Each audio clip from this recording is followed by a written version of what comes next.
Take a look at this.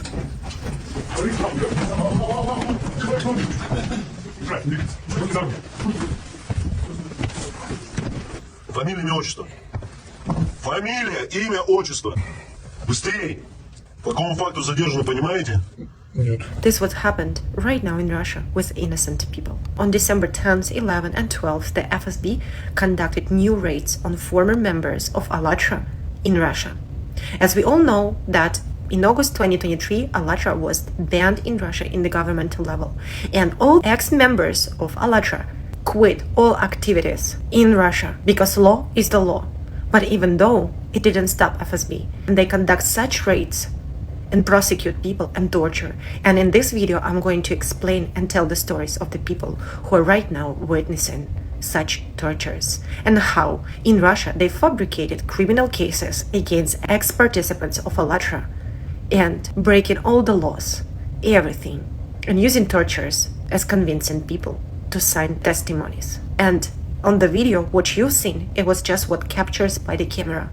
But in this video, I'm going to also disclose what happened behind the recording.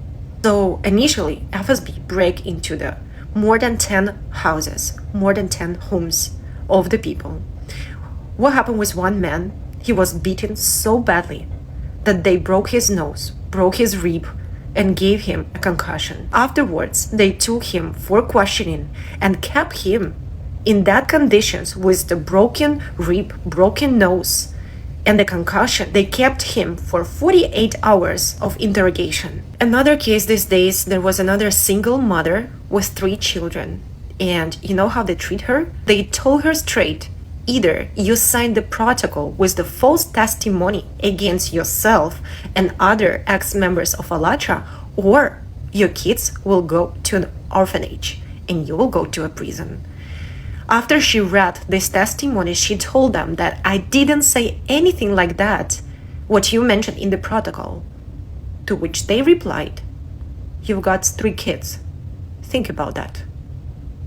How do you like that? And the third case, which become known to us, is that another woman, an old lady, she was also raped by the FSB. And they didn't provide her with the lawyer.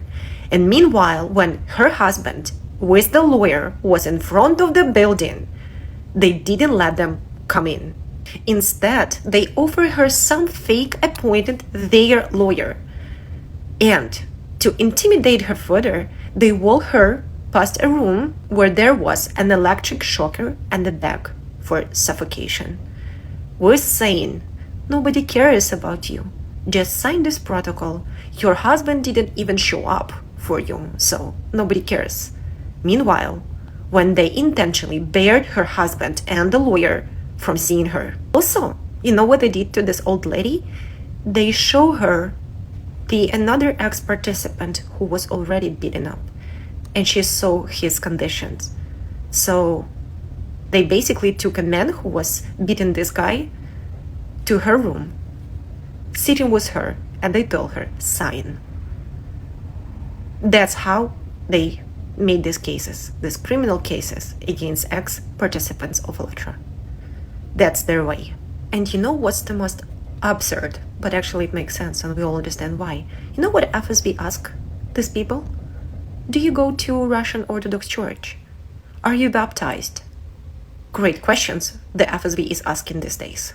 So as the result, one of these people thrown into the detention center and 10 criminal cases were opened on the others. And all of this was based on testimony that they forcibly extracted by FSB by torturing and psychologically abusing these people and convinced them to sign testimonies against themselves. So the scheme goes like this. They break into someone's home, beat or threaten the person, sometimes threatening to take their kids, sometimes through tortures, hold them without legal representation, exhaust them with extent interrogations, and force them to sign statements against themselves and others. And all the statements basically become the foundation for criminal charges. And to think, these people were initially brought in as witnesses. So that's the way the witnesses are treated. And the question is why these people are facing that. just because they participated almost 2 years ago in ALLATRA activities, and when the law was prohibited to participate, they stopped it. But let's think about that. What's wrong? Why they prosecute ALLATRA? When ALLATRA is internationally respected organization that works on climate issues, support the UN Sustainable Development Goals, attends events under UN like COP16, COP29. Just recently, ALLATRA has received blessing from the Pope Francis for their climate activity. So there is no politics, no religion, just a regular movement focused on climate issues. What's wrong? Why these people have to face such tortures? Why it should be prohibited? People who are in their free time were volunteering and helping the scientists, the volunteers to study the climate issues, who were for human rights, for making this planet a better place, and thinking and caring for humanity. And that's the way they treat it over there. And now another thing, looks what's happening. The same people who now called us as a pro-Russian sect or cult are essentially working for Russia's services themselves. These individuals smearing us, those who are writing that ALLATRA is pro-Russian, they basically smearing us. They want things to be like in Russia everywhere. And they are really the ones who are working for Russian secret services. And they using the mirror method, accusing others of what they are actually doing themselves. After these tortures conducted in Russia against ex-ALLATRA members, those who are still saying that we are pro-Russian, the question is, how does it even make sense? And right now, what you are doing, you're also attacking us, just like they now attacking in Russia. But now in Russia, they're already doing this physically. You are doing that psychologically. And this is from what it was started in Russia, from smearing articles and psychological abuse. And now we can clearly see what it has led to over there in Russia. We see these orders, we see these tortures, we see the prison. It's just like how things were back then in 1930s. And everyone remained silent then. Are we going to close our eyes and be silent about that?